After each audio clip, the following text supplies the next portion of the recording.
Welcome to Exploration Dreamland, a quiet read aloud of the writings of explorers of the real world and the worlds of imagination. Drop anchor, relax into your comfortable bunk, and drift off to Dreamland with us as we read a lightly edited version of The Blazing World by Margaret Cavendish from 1666, considered to be the first science fiction book written by a woman. It's a fascinating glimpse into the ideas of science and philosophy at that time. The book will be read in order, so if you would like to begin at the beginning, please start with Season 5, Episode 87. If you would like to stay in touch between episodes, you can follow us on Blue Sky, Instagram, or Facebook at Exploration Dreamland.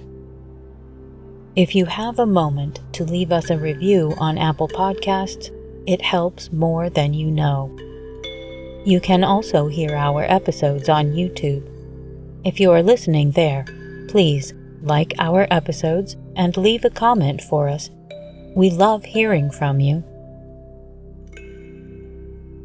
Now, take a deep breath in, and as you exhale, relax any tension in your muscles. Close your eyes, snuggle into your sleeping space, and listen to tonight's tale.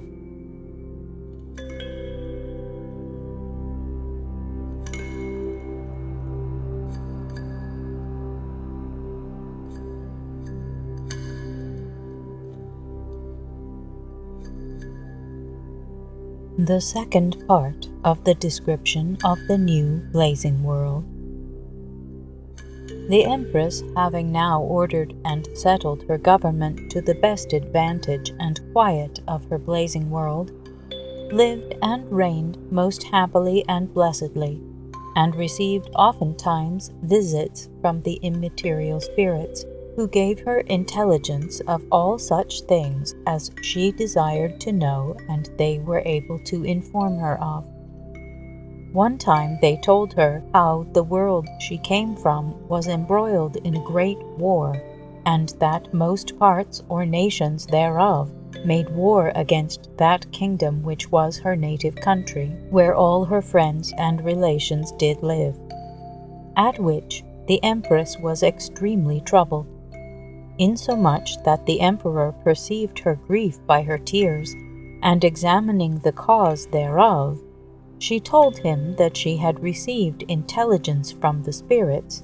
that that part of the world she came from, which was her native country, was like to be destroyed by numerous enemies that made war against it. The Emperor, being very sensible of this ill news, especially of the trouble it caused to the Empress, endeavored to comfort her as much as possibly he could, and told her that she might have all the assistance which the blazing world was able to afford. She answered that if there were any possibility of transporting forces out of the blazing world into the world she came from, she would not fear so much the ruin thereof. But, said she, there being no probability of effecting any such thing, I know not how to show my readiness to serve my native country.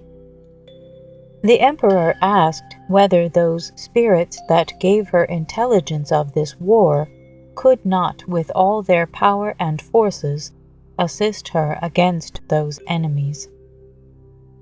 She answered that spirits could not arm themselves, nor make use of any artificial arms or weapons, for their vehicles were natural bodies, not artificial. Besides, said she, the violent and strong actions of war will never agree with immaterial spirits, for immaterial spirits cannot fight, nor make trenches, fortifications, and the like. But, said the Emperor, their vehicles can, especially if those vehicles be men's bodies. They may be serviceable in all the actions of war."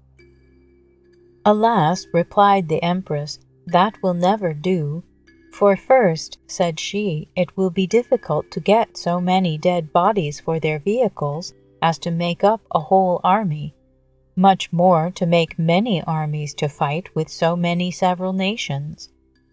Nay, if this could be, yet it is not possible to get so many dead and undissolved bodies in one nation. And for transporting them out of other nations, it would be a thing of great difficulty and improbability. But put the case," said she, "all these difficulties could be overcome. Yet there is one obstruction or hindrance which can no ways be avoided.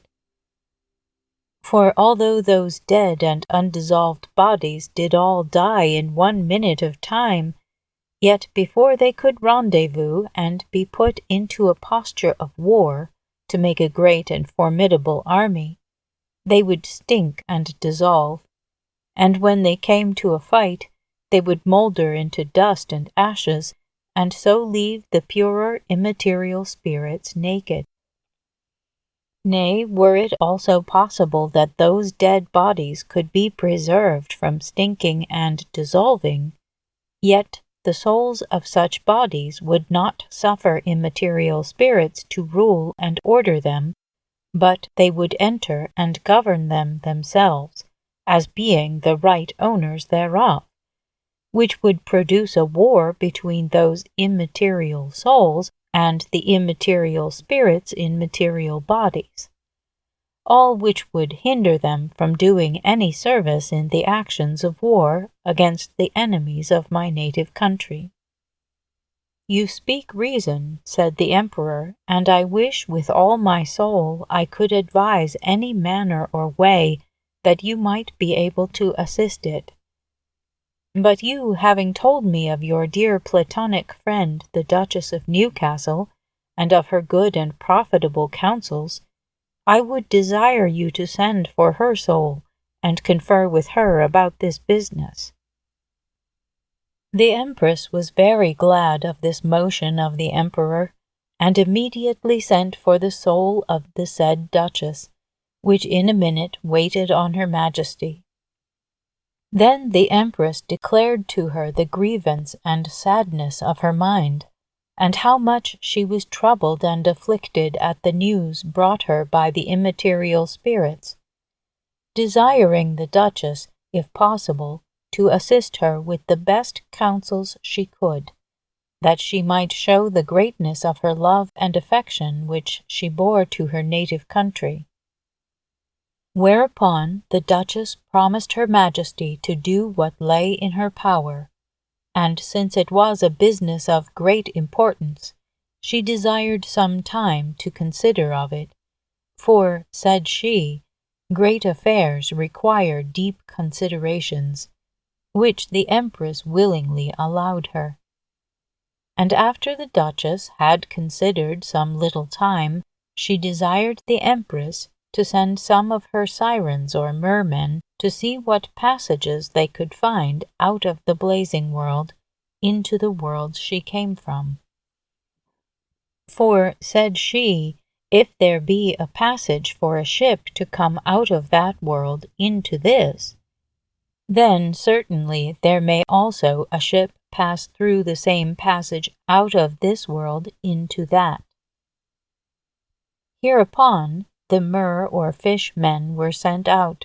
who being many in number, employed all their industry and did swim several ways. At last, having found out the passage, they returned to the Empress and told her that as their blazing world had but one emperor, one government, one religion, and one language, so there was but one passage into that world, which was so little that no vessel bigger than a packet-boat could go through. Neither was that passage always open, but sometimes quite frozen up, at which relation both the Empress and Duchess seemed somewhat troubled, fearing that this would perhaps be a hindrance or obstruction to their design. At last the Duchess desired the Empress to send for her shipwrights and all her architects, which were giants, who being called, the Duchess told them how some in her own world had been so ingenious as to contrive ships that could swim under water, and asked whether they could do the like. The giants answered they had never heard of that invention. Nevertheless, they would try what might be done by art, and spare no labor or industry to find it out. In the meantime, while both the Empress and Duchess were in a serious council, after many debates, the Duchess desired but a few ships to transport some of the bird, worm, and bear men. "Alas," said the Empress, "what can such sorts of men do in the other world, especially so few?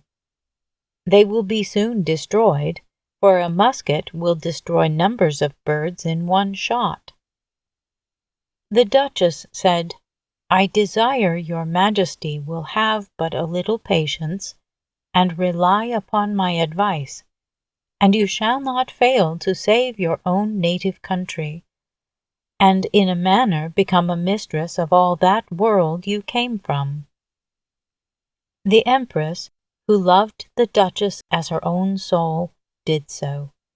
The giants returned soon after, and told her Majesty that they had found out the art which the Duchess had mentioned to make such ships as could swim under water, which the Empress and Duchess were both very glad at.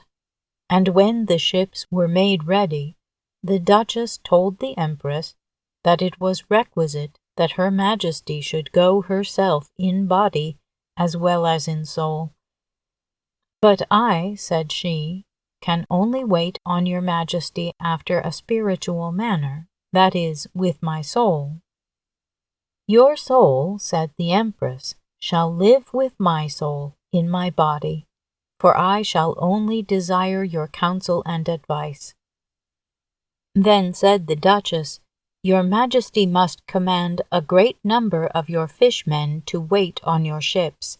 for you know that your ships are not made for cannons, and therefore are no ways serviceable in war. For though by the help of your engines they can drive on, and your fishmen may by the help of chains and ropes draw them which way they will to make them go on or fly back, yet not so as to fight. And though your ships be of gold, and cannot be shot through, but only bruised and battered, yet the enemy will assault and enter them, and take them as prizes. Wherefore your fishmen must do you service instead of cannons." "But how," said the Empress, "can the fishmen do me service against an enemy without cannons and all sorts of arms?" "That is the reason," answered the Duchess, "that I would have numbers of fishmen, for they shall destroy all your enemies' ships before they can come near you." The Empress asked in what manner that could be. "Thus," answered the Duchess, "your Majesty must send a number of worm men to the burning mountains, for you have good store of them in the blazing world,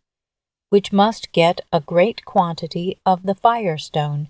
whose property, you know, is that it burns so long as it is wet. And the ships in the other world, being all made of wood, they may by that means set them all on fire.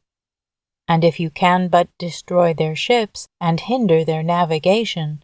you will be mistress of all that world, by reason most parts thereof cannot live without navigation. Besides," said she, "the firestone will serve you instead of light or torches, for you know that the world you are going into is dark at nights, especially if there be no moonshine, or if the moon be overshadowed by clouds, and not so full of blazing stars as this world is, which make as great a light in the absence of the sun as the sun doth when it is present. For that world hath but little blinking stars, which make more shadows than light, and are only able to draw up vapors from the earth, but not to rarefy or clarify them, or to convert them into serene air. This advice of the Duchess was very much approved and joyfully embraced by the Empress, who forthwith sent her workmen to get a good quantity of the mentioned firestone.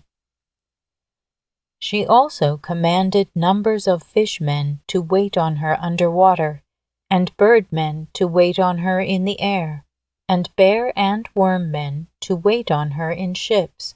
according to the Duchess's advice. And indeed the bear-men were as serviceable to her as the North Star, but the bird-men would often rest themselves upon the deck of the ships. Neither would the Empress, being of a sweet and noble nature, suffer that they should tire or weary themselves by long flights. For though by land they did often fly out of one country into another, yet they did rest in some woods or on some grounds, especially at night, when it was their sleeping time. And therefore the Empress was forced to take a great many ships along with her, both for transporting those several sorts of her loyal and serviceable subjects, and to carry provisions for them. Besides, she was so wearied with the petitions of several others of her subjects who desired to wait on her Majesty, that she could not possibly deny them all, for some would rather choose to be drowned than not tender their duty to her. Thus, after all things were made fit and ready, the Empress began her journey. I cannot properly say she set sail, by reason in some part, as in the passage between the two worlds, which yet was but short, the ships were drawn under water by the fishmen with golden chains, so that they had no need of sails there, nor of any other arts, but only to keep out water from entering into the ships, and to give or make so much air as would serve, for breath or respiration, those land animals that were in the ships, which the giants had so artificially contrived that they which were therein found no inconvenience at all. And after they had passed the icy sea, the golden ships appeared above water, and so went on until they came near the kingdom that was the Empress's native country, where the bear-men, through their telescopes, discovered a great number of ships which had beset all that kingdom, well rigged and manned. The Empress, before she came in sight of the enemy, sent some of her fish and bird-men to bring her intelligence of their fleet, and hearing of their number, their station, and posture, she gave order that when it was night, her bird-men should carry in their beaks some of the mentioned firestones, with the tops thereof wetted, and the fishmen should carry them likewise, and hold them out of the water, for they were cut in the form of torches or candles, and being many thousands, made a terrible show, for it appeared as if all the air and sea had been of a flaming fire, and all that were upon the sea, or near it, did verily believe the time of judgment, or the last day, was come, which made them all fall down and pray. At the break of day, the Empress commanded those lights to be put out, and then the naval forces of the enemy perceived nothing but a number of ships without sails, guns, arms, and other instruments of war, which ships seemed to swim of themselves, without any help or assistance, which sight put them into a great amaze. Neither could they perceive that those ships were of gold, by reason the Empress had caused them all to be colored black, or with a dark color, so that the natural color of the gold could not be perceived through the artificial color of the paint. No, not by the best telescopes. All which put the enemy's fleet into such a fright at night, and to such wonder in the morning or at daytime, that they know not what to judge or make of them, for they know neither what ships they were, nor what party they belonged to, insomuch that they had no power to stir. In the meanwhile, the Empress, knowing the colors of her own country, sent a letter to their general and the rest of the chief commanders, to let them know that she was a great and powerful princess, and came to assist them against their enemies. Wherefore she desired they should declare themselves when they would have her help and assistance. Hereupon a council was called, and the business debated. But there were so many cross and different opinions that they could not suddenly resolve what answer to send the Empress. At which she grew angry, insomuch that she resolved to return into her blazing world without giving any assistance to her countrymen. But the Duchess of Newcastle entreated her Majesty to abate her passion, for, said she, great councils are most commonly slow, because many men have many several opinions. Besides, every counsellor striving to be the wisest makes long speeches, and raises many doubts, which cause retardments. If I had long-speeched counsellors, replied the Empress, I would hang them, by reason they give more words than advice. The Duchess answered that her Majesty should not be angry, but consider the differences of that and her blazing world. For, said she, they are not both alike, but there are grosser and duller understandings in this than in the blazing world. At last a messenger came out, who returned the Empress thanks for her kind proffer, but desired withal to know from whence she came, and how, and in what manner her assistance could be serviceable to them. The Empress answered that she was not bound to tell them whence she came, but as for the manner of her assistance, I will appear, said she, to your navy in a splendorous light, surrounded with fire. The messenger asked at what time they should expect her coming. I'll be with you, answered the Empress, about 1 of the clock at night. With this report the messenger returned, which made both the poor counsellors and seamen much afraid, but yet they longed for the time to behold this strange sight. The appointed hour being come, the Empress appeared with garments made of the star-stone, and was borne or supported above the water upon the fishmen's head and backs, so that she seemed to walk upon the face of the water, and the bird and fishmen carried the firestone lighted both in the air and above the waters. Which sight, when her countrymen perceived at a distance, their hearts began to tremble. But coming something nearer, she left her torches, and appeared only in her garments of light, like an angel or some deity, and all kneeled down before her, and worshipped her with all submission and reverence. But the Empress would not come nearer than at such a distance where her voice might be generally heard, by reason she would not have that any of her accoutrements should be perceived, but the splendor thereof. And when she was come so near that her voice could be heard and understood by all, she made this following speech. Dear countrymen, for so you are, although you know me not. I, being a native of this kingdom, and hearing that most part of this world had resolved to make war against it, and sought to destroy it, at least to weaken its naval force and power, have made a voyage out of another world to lend you my assistance against your enemies. I come not to make bargains with you, or to regard my own interest more than your safety,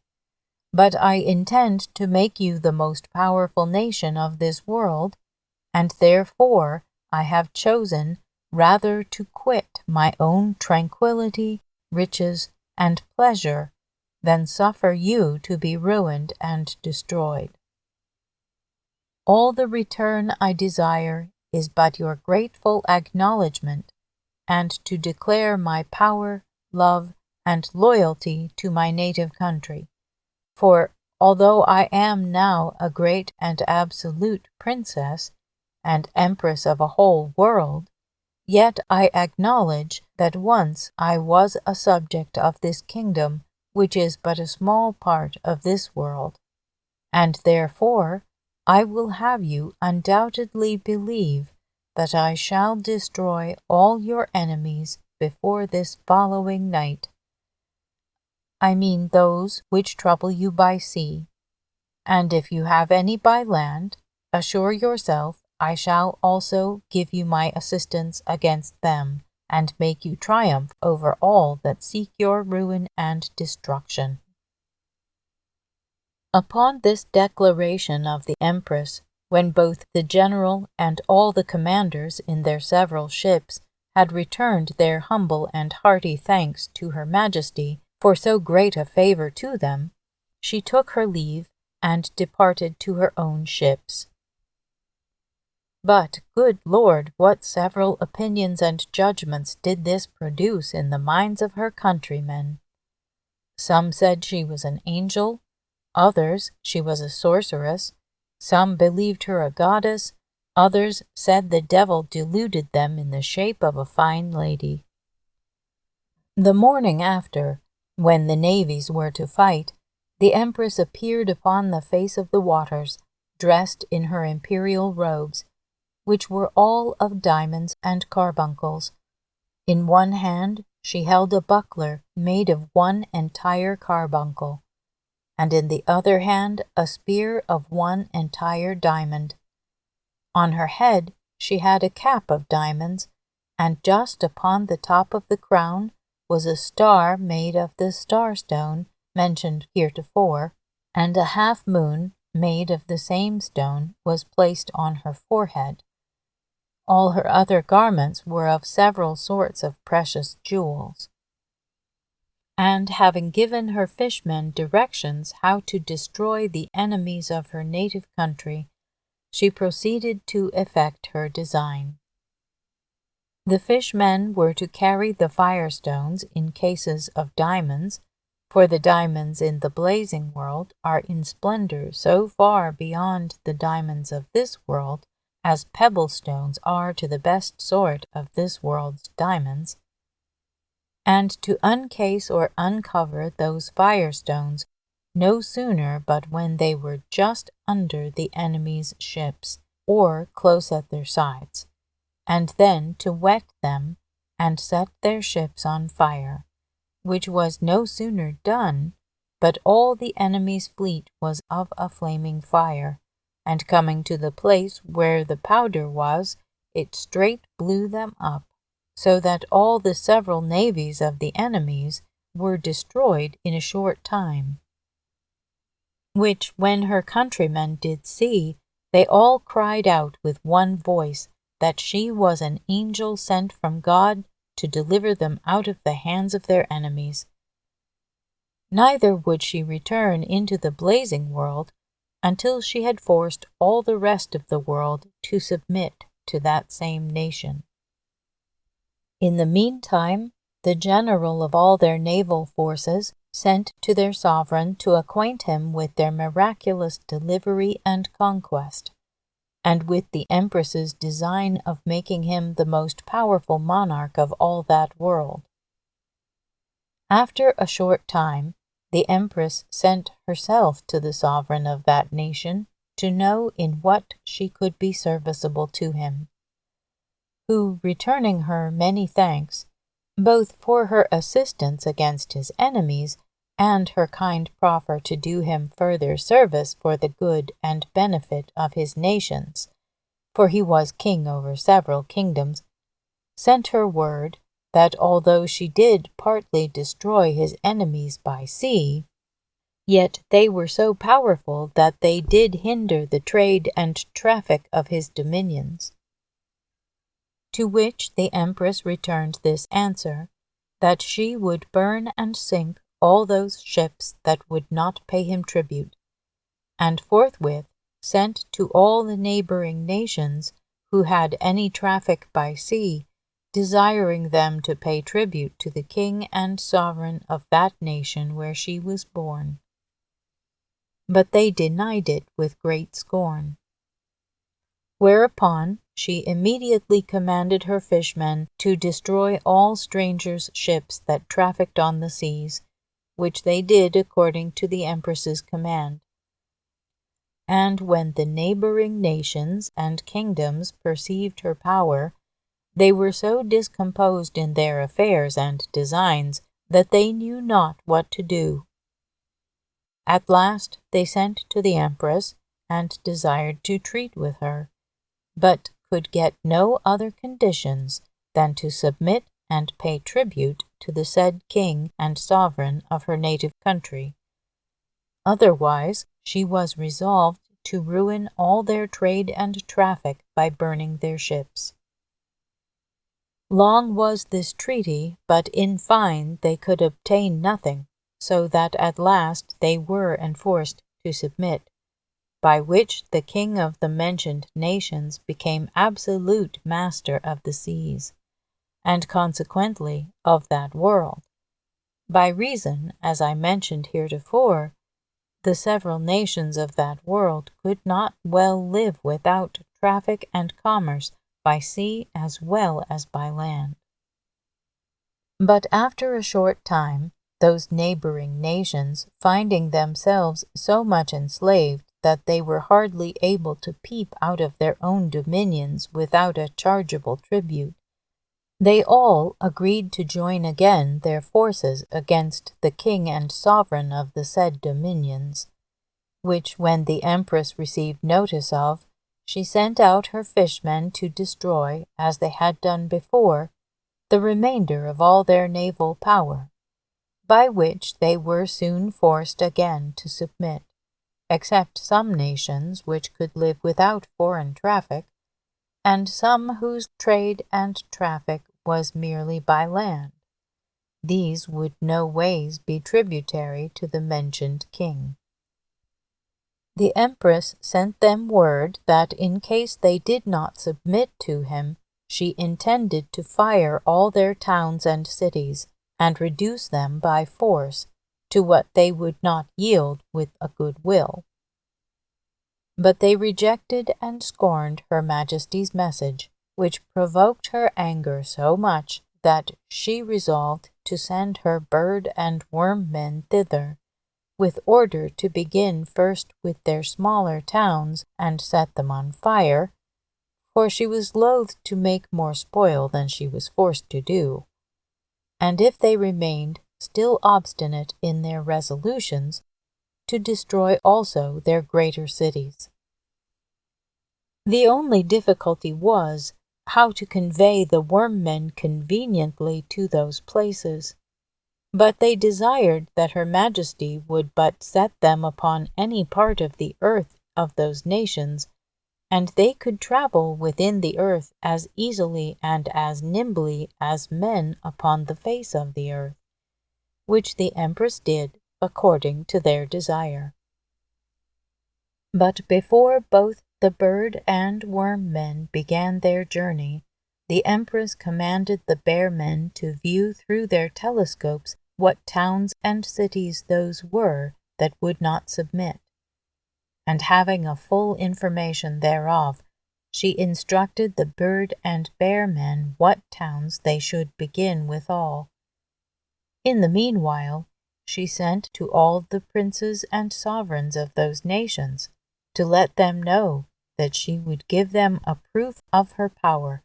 and check their obstinacies by burning some of their smaller towns. And if they continued still in their obstinate resolutions, that she would convert their smaller loss into a total ruin. She also commanded her birdmen to make their flight at night, lest they be perceived. At last, when both the bird and worm men came to the designed places, the worm men laid some firestones under the foundation of every house,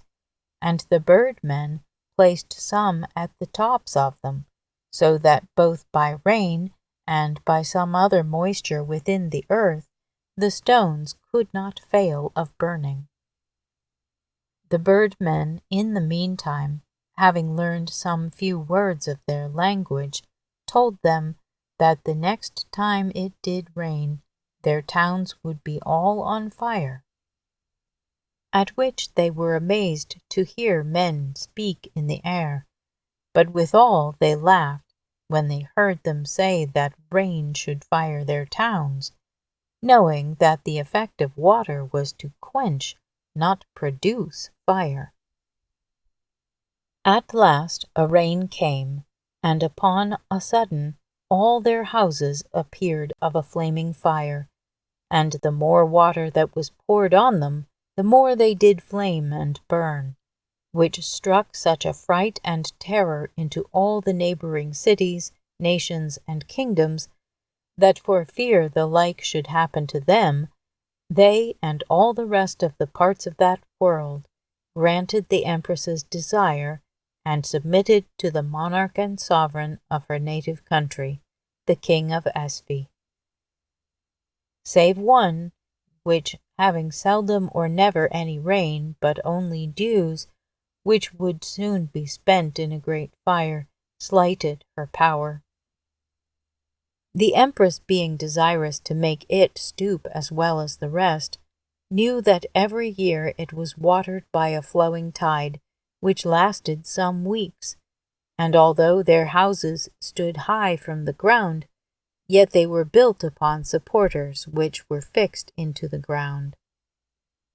Wherefore she commanded both her bird and worm men to lay some of the firestones at the bottom of those supporters, and when the tide came in, all their houses were of a fire, which did so rarefy the water that the tide was soon turned into a vapor, and this vapor again into air,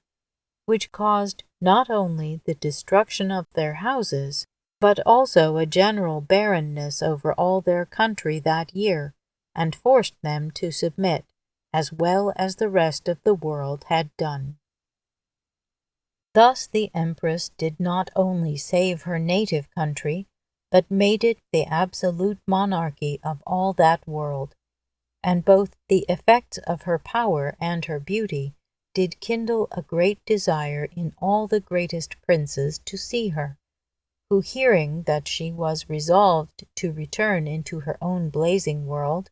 they all entreated the favour that they might wait on her Majesty before she went. The Empress sent word that she should be glad to grant their requests, but having no other place of reception for them, she desired that they would be pleased to come into the open seas with their ships, and make a circle of a pretty large compass, and then her own ships should meet them and close up the circle, and she would present herself to the view of all those that came to see her. Which answer was joyfully received by all the mentioned princes, who came some sooner and some later, each according to the distance of his country and the length of the voyage. And being all met in the form and manner aforesaid, the Empress appeared upon the face of the water in her imperial robes. In some part of her hair near her face she had placed some of the star-stone, which added such a lustre and glory to it, that it caused a great admiration in all that were present, who believed her to be some celestial creature, or rather an uncreated goddess, and they all had a desire to worship her, for surely, said they, no mortal creature can have such a splendid and transcendent beauty, nor can any have so great a power as she has to walk upon the waters, and to destroy whatever she pleases, not only whole nations, but a whole world. The Empress expressed to her own countrymen, who were also her interpreters to the rest of the princes that were present, that she would give them an entertainment at the darkest time of night, which being come, the firestones were lighted, which made both air and seas appear of a bright shining flame, insomuch that they put all spectators into an extreme fright, who verily believed they should all be destroyed, which the Empress perceiving, caused all the lights of the firestones to be put out, and only showed herself in her garments of light. The birdmen carried her upon their backs into the air, and there she appeared as glorious as the sun. Then she was set down upon the seas again, and presently there was heard the most melodious and sweetest consort of voices as ever was heard out of the seas,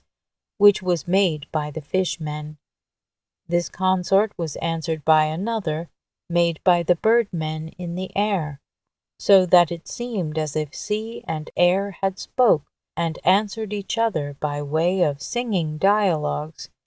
or after the manner of those plays that are acted by singing voices. But when it was upon break of day, the Empress ended her entertainment, and at full daylight all the princes perceived that she went into the ship wherein the prince and monarch of her native country was, the king of Espy, with whom she had several conferences, and having assured him of the readiness of her assistance whensoever he required it, telling him withal that she wanted no intelligence, she went forth again upon the waters, and being in the midst of the circle made by those ships that were present, she desired them to draw somewhat nearer, that they might hear her speak, which being done, she declared herself in this following manner. Great, heroic, and famous monarchs, I come hither to assist the king of Espy against his enemies. He being unjustly assaulted by many several nations, which would fain take away his hereditary rights and prerogatives of the narrow seas, at which injustice heaven was much displeased, and for the injuries he received from his enemies rewarded him with an absolute power, so that now he is become the head monarch of all this world, which power, though you may envy, yet you can no ways hinder him, for all those that endeavor to resist his power shall only get loss for their labor and no victory for their profit. Wherefore my advice to you all is to pay him tribute justly and truly, that you may live peaceably and happily, and be rewarded with the blessings of heaven, which I wish you from my soul. After the Empress had thus finished her speech to the princes of the several nations of that world, she desired that in their ships might fall back, which being done, her own fleet came into the circle without any visible assistance of sails or tide, and herself being entered into her own ship, the whole fleet sunk immediately into the bottom of the seas, and left all the spectators in a deep amazement. Neither would she suffer any of her ships to come above the waters until she arrived into the blazing world.